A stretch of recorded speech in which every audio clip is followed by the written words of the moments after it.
So a couple weeks ago, we did talk about haunted cemeteries, and I asked viewers if a cemetery can be haunted and the people that have passed away are being buried, then who are the spirits haunting the location? And so many people dropped down comments, which includes on YouTube, TikTok, Instagram, and Facebook. And one of them caught my attention: residual hauntings. What if a haunted place? What if we see these spirits that are haunting a location, but they're not really there? It's just a replay over and over. And then it's called the stone tape theory.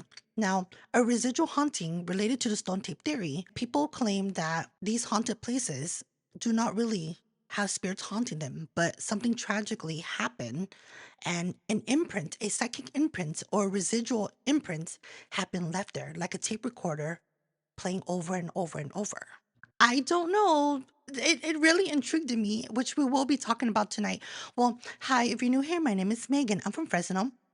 I talk about haunted places, true crimes, urban legends, history, scary stories, and paranormal videos of Fresno. So if you're from Fresno or even from the Central Valley, why not subscribe to my podcast? And tonight we will be talking about residual hauntings or stone tape theory. And then also we will be talking about Fresno Summerween events, which includes the Hauntmare Expo, which will be happening on July 18th and 19th, 2026. And also the Summer Scare, which includes the walking maze. Now, we've been to the walking maze. I'm gonna put a clip right here somewhere.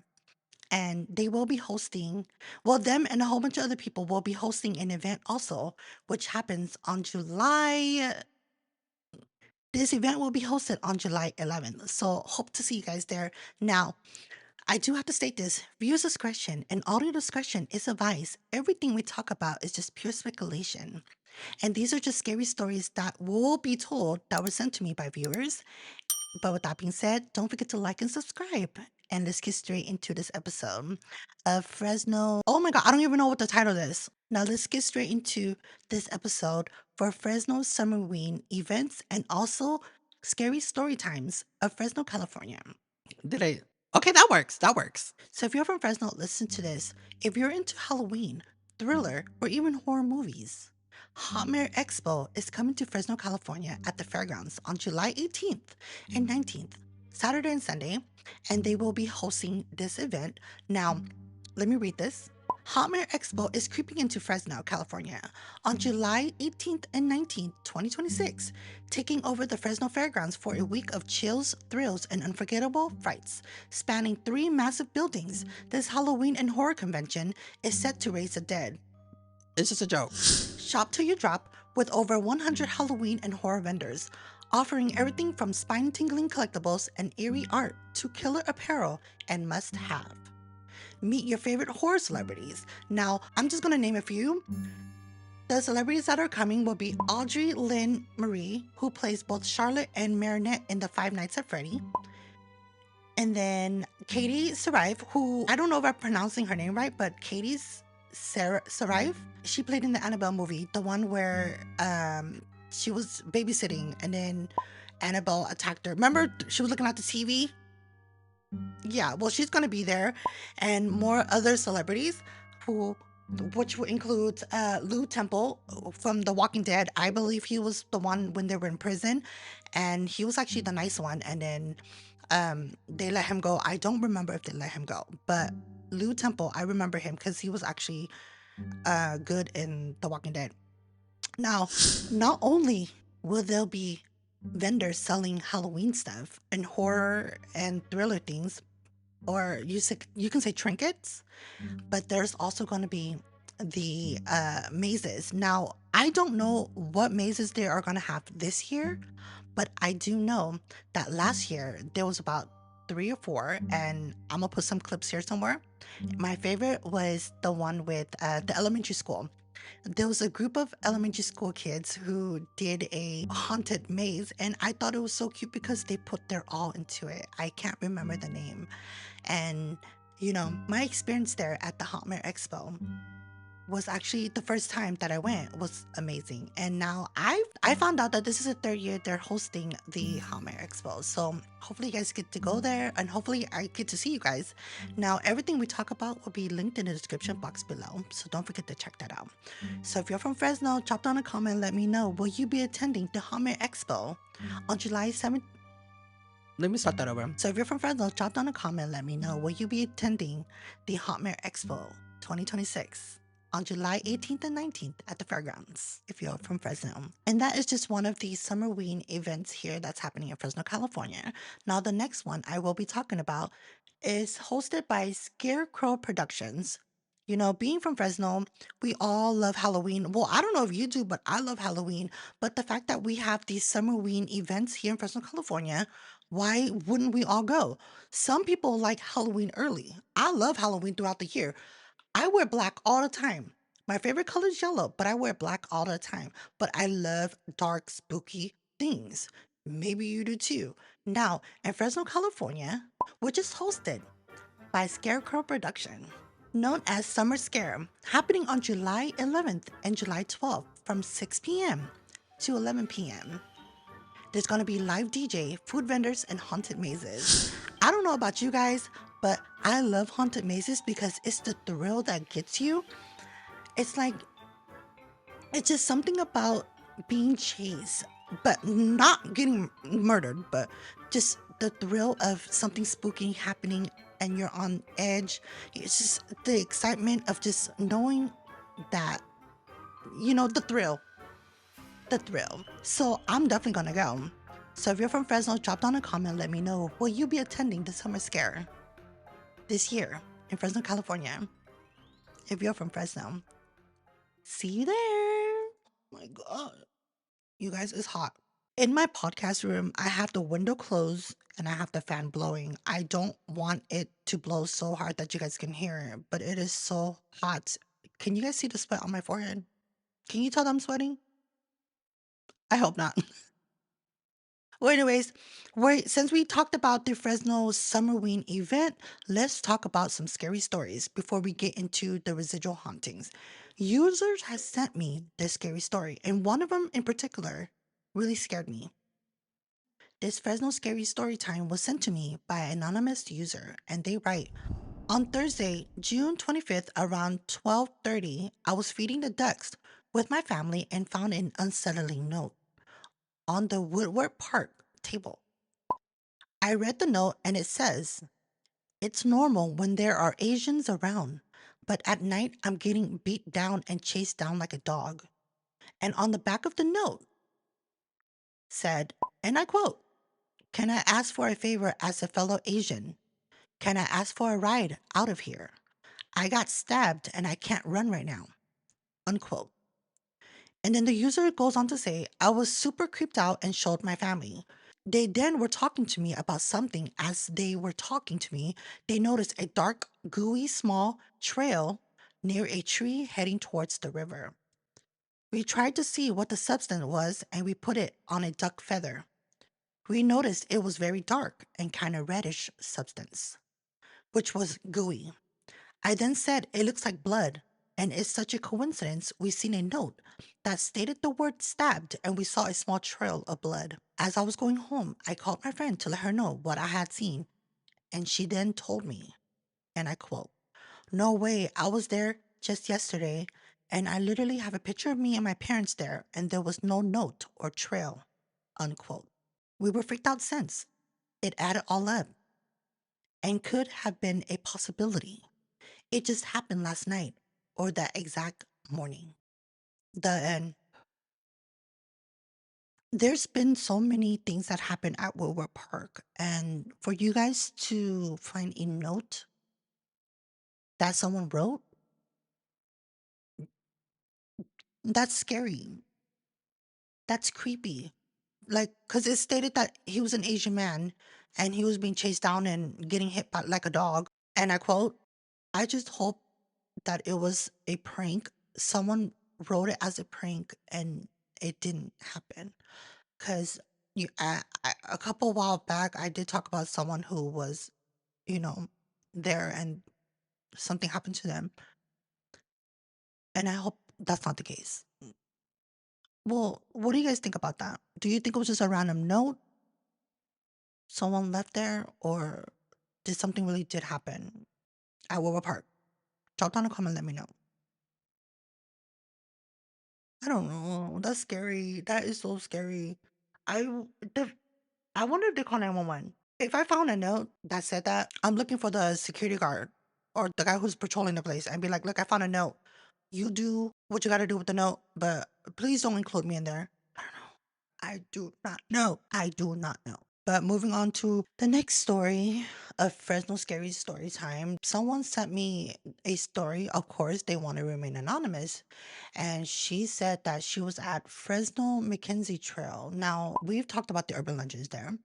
It was said that Fresno Mackenzie Trail, right there behind Kings Canyon Middle School, there's an urban legend that someone passed away and now he's haunting the location. People have claimed to see a person on a bike, riding a bike, and when they turn around to look, because the person that's jogging and they're going straight, the person on the bike passed by, they turn around to look and it's gone. They're gone. Now, the story that they sent to me was about a kid or a child, which I'm going to read for you guys. The scary story time that happened in Fresno was sent to me by an anonymous user, and they write, hello, I have a story to tell about Mackenzie Trail. My sister has pictures of me running down the trail while capturing a child or something like that next to me. And she sent the picture.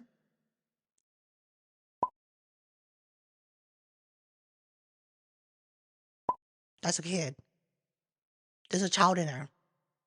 So I asked, and that child wasn't there before? And then she responded, this was taken back in 2012. No, it was just me and my sister because at the time we only had elderly neighbors, so we would feel safe to go out by ourselves. So after getting home, maybe a week later, we noticed the mysterious figure. We would go late at night around 8 or 9, so no child would be out there like that. I don't know, was what the we've heard about Mackenzie Trail being haunted by a jogger or a runner or a biker, but a child? What happened?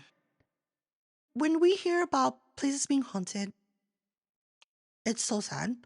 But when I hear about children who are haunting a location, when people see children and their spirits, I always think to myself, what happened?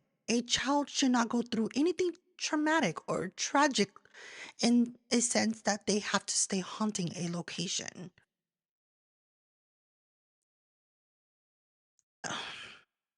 Well, anyways, back to the story. I see a child standing right there because you can see the picture and the girl's running. You can see her here, and then you can see the child just standing there. But what kid will be there late at night on Mackenzie Trail? And if you look deeply, the person that's running is running directly straight. So they didn't stop. But a spirit of a child is standing right there. Now I asked the user, was the spirit of that child there when you were running? And she stated no. So why would there be a child there? And then she also stated that this happened at 8 or 9 in the evening. So no children would be out there late that night. Well, without a parent. And to this day, they still don't know what they've captured in that photo. When a child that has passed away and they're haunting a location, wouldn't they be moving on to the afterlife because they're children, they're innocent, they're pure? They wouldn't be haunting a location, right? I don't know, you guys. When it comes to topics about kids, I do not like to talk about it just because it's so sad to hear in general. But yeah. So if you're from Fresno, drop down a comment, let me know. Have you ever heard about the Mackenzie Trail being haunted? And the anonymous user sent me the picture of what they caught that looks to be like an apparition or a spirit of a child there. Drop down a comment, let me know. And thank you to the user for sending your scary story time. A Fresno scary story time. I think I said that twice. Sorry, you guys, I'm sweating under my bangs. Well, let's get back into the topic. Remember in the beginning, I told you guys that I asked viewers a while back about if a cemetery can be haunted. And the person that passed away had been buried to be laid to rest. Then who are the spirits that's haunting the location? And one of the theory that they said was residual haunting. Now, if you guys don't know about tape stone theory. Now, if you guys don't know what state, now if you guys don't know what stone tape theory is, basically when something tragically happened throughout time, it's been imprinted, or you can say mark, in a stone or a location of some sort. Now, I don't want to say the wrong thing, so I'm going to read to you guys what stone tape theory is. Why am I getting tongue twister? On Wikipedia, the stone tape theory is a claim that ghosts and hauntings occur when traumatic events are imprinted on certain stones or other materials and are subsequently replayed similar to a magnetic tape recording.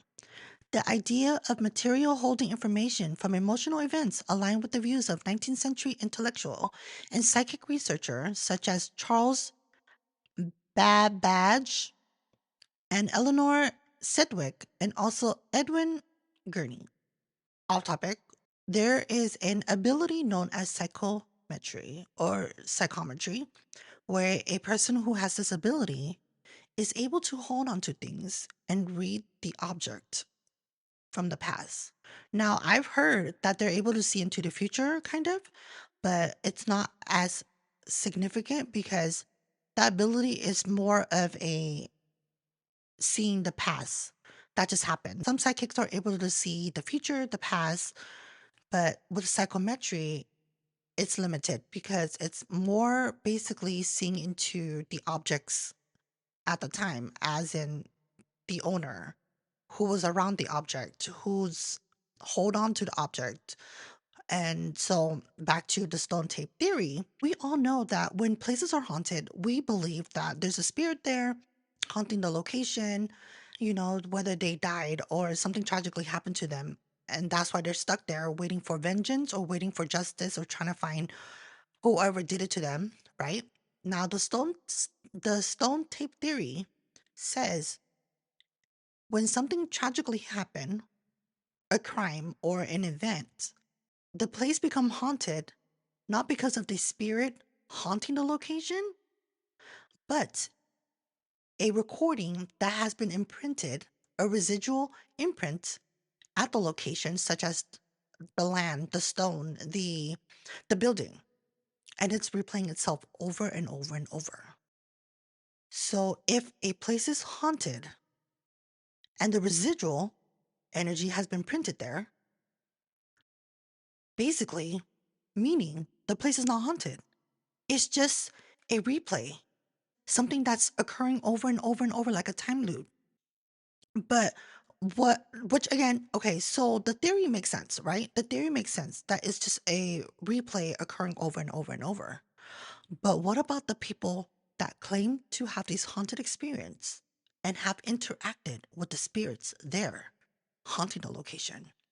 How are people able to interact with the ghosts when they say they've claimed to see the spirit and the spirit's like staring at them, or being attacked by a spirit, or being attacked by these haunted things? The theory makes sense, but it just does not explain when people are interacting with these haunted places. Y'all heard my story. We were chased by a spirit. So I know that was not a residual haunting.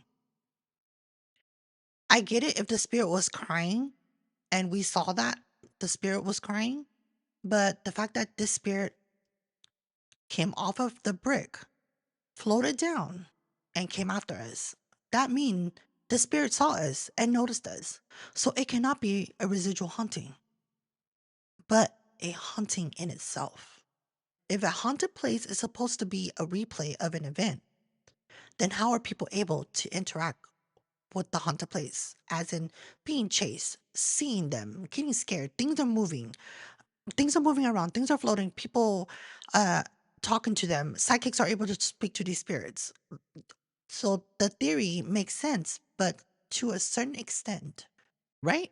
Well, drop down a comment, let me know what you guys think about that. Do you believe that a haunted location is just in a tragic event that happens and is replaying itself over and over and over, like a residual haunting? Or is the haunted place really haunted by spirits? But if a place is haunted, then how are people being able to be chased by ghosts or seeing things move around? Let me know what your thoughts on that. I would love to hear it. Again, don't come for me. I'm just trying to explain this to the best of my knowledge. I am not a psychic. I don't know a lot about spirits, but just know I've had my own personal experience, and that's why I want to know this. Let me know. Well, thank you guys for listening, and thank you guys for watching. Well, I'll see you guys on Sunday for visual here on YouTube and on Monday for audio. Blessed be. Please stay safe. And always remember, if you are going to these haunted places, please treat these haunted places and spirits with respect, because you too one day might be haunting the place or be an event that's replaying itself over and over and over, like a stone tape theory. Bye.